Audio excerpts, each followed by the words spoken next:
Hi children, I am going to continue geography lesson atmosphere.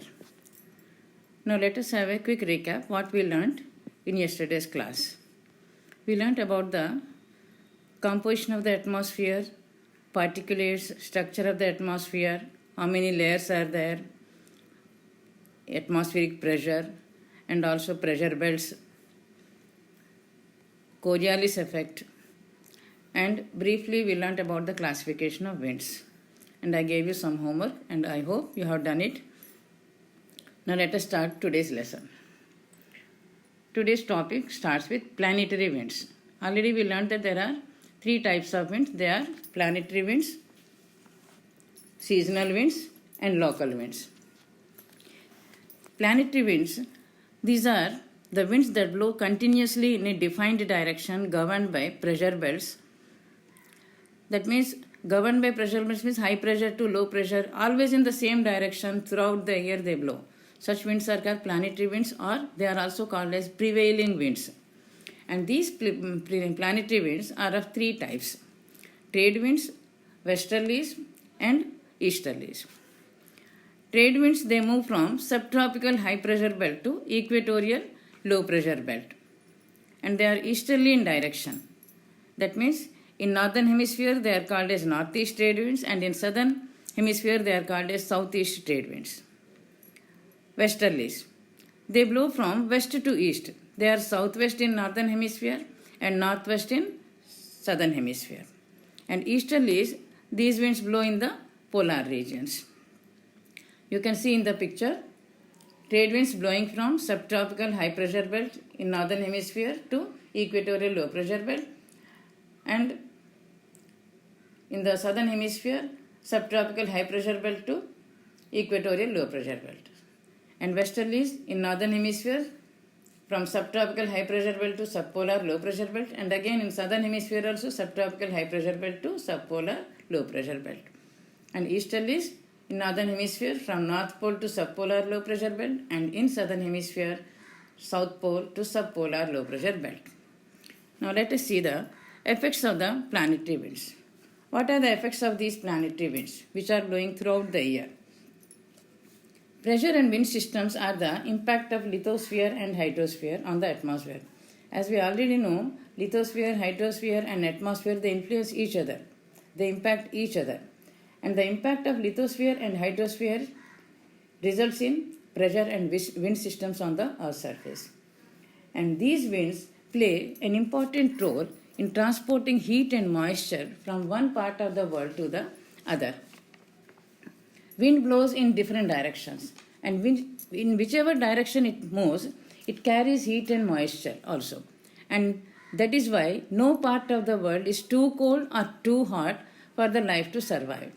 That means if any part of the world is too cold, people cannot live there. If it is too hot, then also the people cannot live in that part of the world. So because of these planetary winds, no place on the Earth's surface is too hot or too cold to survive. But at the same time, these winds, they do not distribute heat and moisture uniformly. They do not do it uniformly on the Earth's surface. And that is why some parts of the Earth are quite hot and some parts of the Earth are cooler. Some parts with high rainfall and some parts like deserts with very little rainfall. And if these winds distribute heat and moisture uniformly, then all the parts of the world will have same temperature and same rainfall. There would be no variations in rainfall and temperature. Now the next one is seasonal winds. The second type of winds are seasonal winds. Winds which blow during a particular season or during a particular period of the year. They are called as seasonal winds. And the best example for these seasonal winds is monsoons. Monsoon, this word is derived from Arabic word mausam, which means seasons. As you know, the land gets heated up and cools down also quickly when compared to the water bodies. And this is called differential cooling and heating of water and land. And due to this feature, that is differential heating and cooling of water and land, only monsoons are caused. Because of this differential heating and cooling of water and land masses, monsoons are caused. For example, monsoons examples, southwest monsoons, southeast monsoons, northeast monsoons. And the main feature of these monsoons is that these winds reverse their direction whenever there is a change in the season. Suppose they are blowing in northeast direction, and at that time the season changes in that region. They will reverse their direction to northwest, northeast to northwest. Like that, whenever there is a change in the season, these monsoon winds, they reverse their direction. And the next one is local winds. What are these local winds? The name itself indicates that in local areas, in small areas, they blow. These winds blow due to local variations in temperature and pressure. As you know, temperature and pressure, they vary from place to place. And because of these variations in temperature and pressure, these local winds, they blow over a small area for a short time. For example, Lu. It is a hot local wind which blows in northern plains of India. Now let us see some of the examples of hot local winds. There are two types of local winds, hot local winds and cold local winds. First, hot local winds. Chinook. These winds move down the Rocky Mountains in the USA. You know, Rocky Mountains are in USA, along the west coast of USA, and along these Rocky Mountains, these Chinook hot local winds, they move. And these are the winds which are named after a Native American tribe. At the time when these Chinook winds, local winds, they were observed in that region, the native people were called as Chinook. Chinook means snow eater. Because these are hot local winds, whenever they blow, they eat away snow. That means the snow disappears because of these hot local winds. So the Chinook means snow eater. And Chinook is these are the winds which are named after a Native American tribe. Second one is Lu. These are hot and dry winds blowing in the plains of northern India. From west to east they blow during summer, that is May and June. And other than these, there are some other hot local winds also. Simon in Arabian Desert, Yoma in Japan, Nor'wester in New Zealand. These are some other examples of hot local winds. Now, cold local winds. The most important cold local winds are Mistral and Bora. Though Bora is not mentioned here, that is also an important local wind. Mistral and Bora, and these winds, cold local winds, they blow from Alps mountains in Europe over France towards the Mediterranean Sea, they blow. And another one is Puna. And these are the local winds which blow in the Andes region. Andes mountains are in South America. These are the longest mountain ranges in the world. And along these Andes region, Puna winds blow. Pampero. Pampas are the grasslands in South America. Temperate grasslands in South America are called as Pampas. And in this Pampas region, Pampero winds blow. Now, next topic is weather and climate. Now, let us see what is weather and climate. Before studying weather and climate, first let us see what are the elements of climate. Like sunshine, winds, humidity, atmospheric pressure, temperature, precipitation, all these, they keep on changing.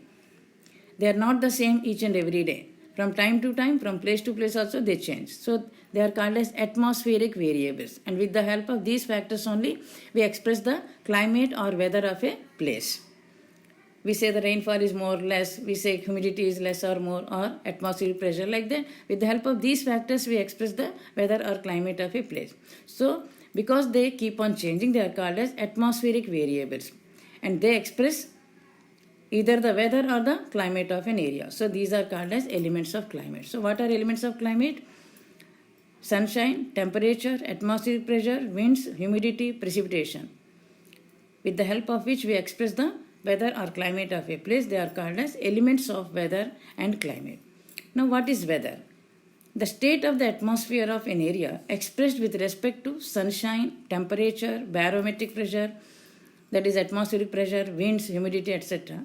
It is called for a very limited time, for short time, over a small area, that is called as weather. And what is climate? The average weather conditions of a large area on the Earth's surface for a long time, minimum at least 30 years, that is called as climate. If the average weather conditions of a large area for a long period of time are calculated, then it is called as climate. Now, humidity and precipitation. Humidity means the amount of water vapor present in the atmosphere. Precipitation, it is a natural process involving the deposition of atmospheric moisture on the Earth's surface in various forms such as rain, snow, sleet and hail. Whenever atmospheric moisture comes down in the form of rain or snow or sleet or hail, it is called as precipitation. Relative humidity. What is this relative humidity? The ratio of water vapor actually present in the air to the total amount of water vapor that the air could contain at any given temperature and pressure is called relative humidity. I am giving you an example here. Suppose today, now, the water vapor actually present in the air is 7 grams. And the amount of water vapor that the air can contain at this temperature and pressure is 10 grams. But actually present is 7 grams and its capacity to hold water vapor is 10 grams. That means the air can hold 10 grams of water vapor. But actually the water vapor present in the air is 7 grams. The ratio of these two is called as relative humidity. The ratio of water vapor actually present in the air to the total amount of water vapor that the air could contain at any given temperature and pressure is called relative humidity. And remember, it is always expressed in percentage points. So when it is 7 grams and 10 grams, we express it as 70%. The relative humidity of the air is 70%. It is always expressed in percentage points and it is measured by an instrument called hygrometer. Now, condensation and types of clouds. Condensation, it is a natural process which involves conversion of water vapor into tiny droplets of water. When the water vapor reaches a certain height where the temperature falls below 0 degrees, condensation takes place. And the water vapor in the air converts into water droplets, tiny droplets of water. This is called condensation. There are 3 types of clouds. Cirrus clouds, they are found at higher level. Cumulus clouds, they are found at middle level. And stratus clouds, they are found at lower level. Cirrus, cumulus and stratus clouds. And other than these, there are rain-bearing clouds also which cause rainfall. And these rain-bearing clouds are called nimbus. Now, the various forms of precipitation. Now, let us see what are the various forms of precipitation. Already we know what are the various forms of precipitation, but how these are caused, now we are going to learn. The most common form of precipitation is rainfall. And if the atmospheric moisture comes down in the form of water droplets, it is called as rainfall. Now, what is snowfall? When condensation takes place at a temperature below 0 degrees, water vapor condenses directly into ice crystals. And these ice crystals fall down as powdery snow on the Earth's surface. And this is called snowfall. And it is common in middle and higher latitudes, and also in the mountainous regions it is very common. Now the next one is sleet. What is this sleet? When rain falls through a cold layer of air near the Earth's surface, that means very close to the Earth's surface, when rain falls through a cold layer of air, then the raindrops get frozen into ice. Because of the cold layer, the raindrops get frozen and fall down. And it forms a thin layer of ice on the Earth's surface. And mostly in winter, early in the morning, we can see such thin layer of ice on the roads. And it is called sleet. It leads to many accidents because it cannot be seen by the drivers of vehicles. Now the next form of precipitation is hailstones. How these hailstones are formed? Sometimes condensation takes place at high altitudes at low temperature. And ice crystals grow bigger and bigger in size gradually, but they do not fall down because of the vertical air current moving up. Always the air will be moving, and the vertical movement of air is called air current. Because of these ascending air currents, these ice crystals, they cannot fall down. So, after some time, they grow more and more bigger in size and then fall down as solid masses. And this form of precipitation is called hailstones. We call it as Vadagallu in Telugu. And these cause damage to crops. Now the types of rainfall. There are 3 types of rainfall. Convectional rainfall, orographic rainfall and cyclonic rainfall. Now let us see what are the three rainfalls and how they occur.